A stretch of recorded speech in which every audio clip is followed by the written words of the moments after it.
दोस्तों, इस देश में इतना तो गरीब आदमी के घर का नल का लीक नहीं होता जितना सरकारी परीक्षाओं के पर्चे लीक हो जाते हैं। यूपी से लेकर उत्तराखंड तक और बिहार से लेकर राजस्थान तक हमने भर्ती परीक्षाओं के नाम पर देश के युवाओं का मजाक बनाकर रख दिया है। गरीब और मिडिल क्लास घरों के लड़के अपने और अपने परिवार की जिंदगी सुधारने के लिए साल भर तैयारी करते हैं। अलग अलग परीक्षाओं में बैठने की एडमिशन फीस देते हैं। बसों और रेलगाड़ियों में भेड़ों की तरह लदकर दूसरे शहरों में परीक्षा देने जाते हैं और फिर पता चलता है कि पर्चा लीक हो गया। साल भर की मेहनत मिट्टी में मिल जाती है। तकदीर संवारने के सारे अरमान पेपर लीक के लीकेज से होते हुए फिर से बदनसीबी के गंदे नाले में बह जाते हैं। सालों से ऐसा चला आ रहा है, मगर हालात नहीं बदल रहे। आज के एपिसोड में हम पेपर लीक कांड की इसी महामारी का जायजा लेंगे और बताएंगे कि आखिर क्यों इतने सालों बाद भी इस बीमारी की कोई वैक्सीन तैयार नहीं हो पाई है। ये वीडियो ध्यान से देखिएगा, पसंद आए तो इसे अपने दोस्तों तक पहुंचाइएगा, शेयर करिएगा, हमारे चैनल को भी सब्सक्राइब करिएगा और कमेंट करके बताइएगा कि ये वीडियो आप देख कहां से रहे हैं। चलिए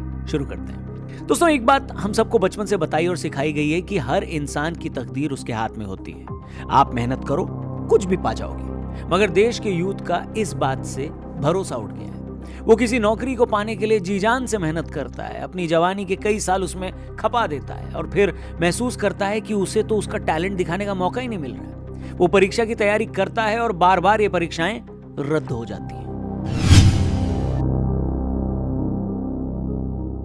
हालात इतने बुरे हैं कि 2018 से लेकर अब तक अकेले राजस्थान में सरकारी नौकरी की 12 परीक्षाएं रद्द हो चुकी हैं। अकेले उत्तराखंड में 2 साल में पटवारी से लेकर लेखपाल, सहायक समीक्षा अधिकारी, पोस्टमैन, छात्रावास अधीक्षक, ग्राम विकास अधिकारी के पेपर रद्द हुए हैं। पिछले साल बिहार में बिहार लोक सेवा आयोग का पेपर लीक हो गया। इसमें 6 लाख से ज्यादा बच्चे परीक्षा में बैठने वाले थे।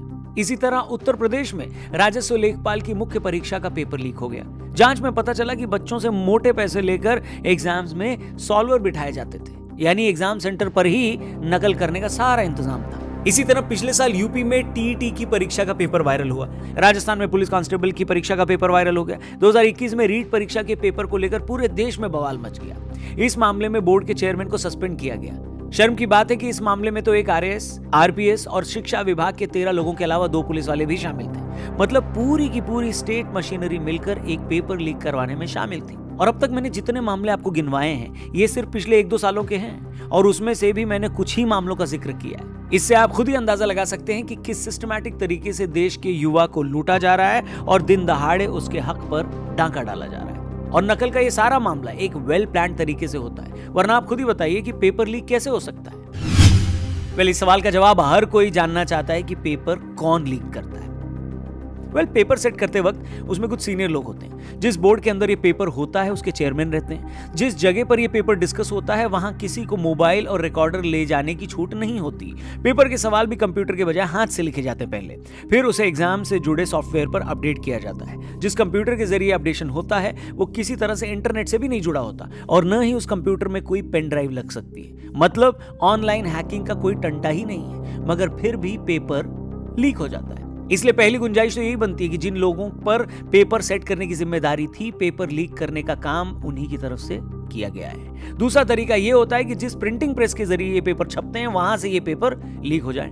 अब तक सभी तरह की परीक्षाओं के पेपर सरकारी प्रिंटिंग प्रेस से ही छपते थे, तो ऐसा होने की गुंजाइश कम थी। मगर जब से ये पेपर प्राइवेट प्रेस में छपने लगे हैं, वहां से इसके लीक होने के चांसेस भी बढ़ गए हैं। इसके अलावा जो एजेंसी इस तरह के एग्जाम कंडक्ट कराती है, वहां से भी ये पेपर लीक हो जाते हैं। उन एजेंसीज के काम करने वाले कुछ पुराने बाबू भी पेपर लीक करवा देते हैं। इसके अलावा चौथी जगह होती है वो एग्जामिनेशन सेंटर, जहां पर पेपर रखे होते हैं। अगेन, यहां मैं किसी स्टेट का नाम नहीं लूंगा, लेकिन सबको पता है कि कुछ राज्यों में एग्जाम सेंटर से ही पेपर लीक हो जाना, नकल करवाना कितना आसान रहा है।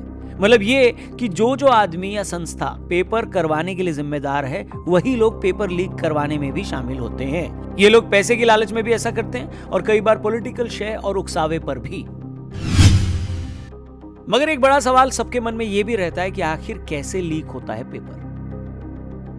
अब ये ताकतवर लोग परीक्षा के हिसाब से एक स्टूडेंट से 25 से 50 लाख रुपए लेकर पर्चे लीक करते हैं।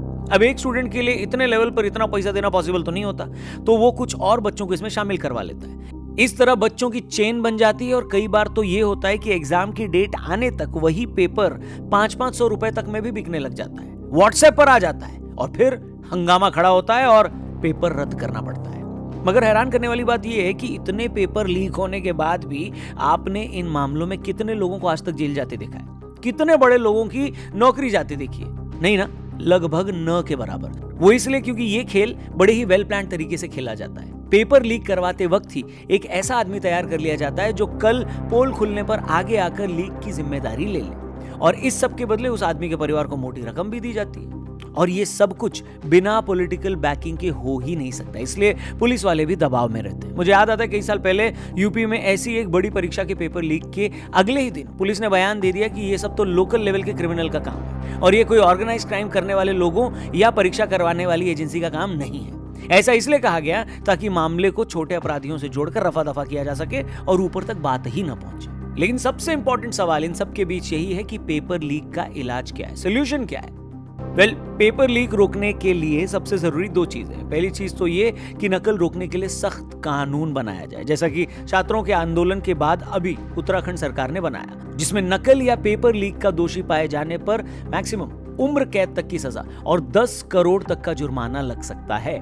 इसी तरह बाकी राज्य भी अगर पेपर लीक को लेकर गंभीर हैं, सीरियस हैं, तो वो भी इसे लेकर सख्त कानून बनाएं। ऐसे मामलों में पुलिस को बिना प्रेशर के काम करने दिया जाए ताकि जो आरोपी हैं उनके खिलाफ तेजी से ट्रायल चलाकर उन केसों को अंजाम तक भी पहुंचाया जा सके। और दूसरी चीज जो सबसे ज्यादा इंपॉर्टेंट और बड़ी है वो है कि पेपर करवाने से जुड़े लोगों की खुद की इंटीग्रिटी, फिर चाहे वो पेपर सेट करने वाला पैनल हो, पेपर करवाने वाली एजेंसी या परीक्षा केंद्र में बैठे लोग, जब तक ये लोग अपनी रिस्पॉन्सिबिलिटी नहीं समझेंगे, इस बात का एहसास नहीं करेंगे कि पेपर लीक या नकल करवा के वो न जाने कितने लोगों का भरोसा तोड़ रहे हैं, तब तक कुछ नहीं बदलने वाला। उन्हें समझना होगा कि पेपर लीक करवाना, नकल करवाना कोई पर्सनल भ्रष्टाचार नहीं है, बल्कि करोड़ों युवाओं के सपनों का कत्ल करना है।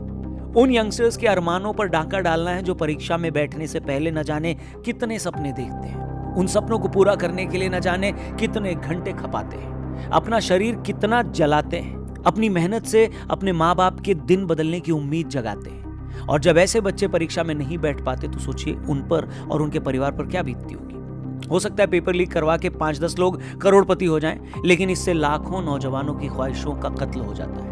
ऐसा करके हम उनके सपनों को सूली पर चढ़ा देते हैं। नकल करवाने वालों की ख्वाहिश है कि वो इन पैसों से एक और महंगी गाड़ी खरीद ले, मनाली या गोवा में नया बंगला बना ले, मगर एक नौजवान, एक यंगस्टर यही चाहता है कि मैं इतनी मेहनत करूं कि मेरी नौकरी लग जाए, और जब मेरी नौकरी लग जाएगी तो मैं अपनी माँ की मजदूरी छुड़वा दूंगा, घर चलाने में बाप की कुछ मदद कर दूंगा, नौकरी लगकर मैं अपने माँ बाप की चिंता दूर कर सकूंगा। भैया, पेपर लीक करने वालों का लालच करोड़ों का है, लेकिन नौकरी की तैयारी कर रहा वो स्टूडेंट, वो यंगस्टर, उसकी चाहत तो बस चंद हजार की है। वो चंद हजार जिससे वो अपने परिवार के लाखों दुख दूर कर पाएगा। किसी इंसान से उसकी मेहनत का हक छीनना दुनिया का सबसे बड़ा गुनाह है, और नकल करवाकर हम अपने युवाओं के साथ ऐसा ही गुनाह कर रहे हैं। और जो लोग ये सब कर रहे हैं उन्हें खुद सोचना चाहिए कि आखिर ऐसा करके वो किस तरह का देश तैयार कर रहे हैं। चलिए, आज के लिए बस इतना ही। ये वीडियो अगर आपको सही लगे तो आप और भी लोगों तक इसे जरूर पहुंचाएं, इसे जरूर शेयर करें। अपना ख्याल रखें, जल्दी मिलते हैं। जय हिंद।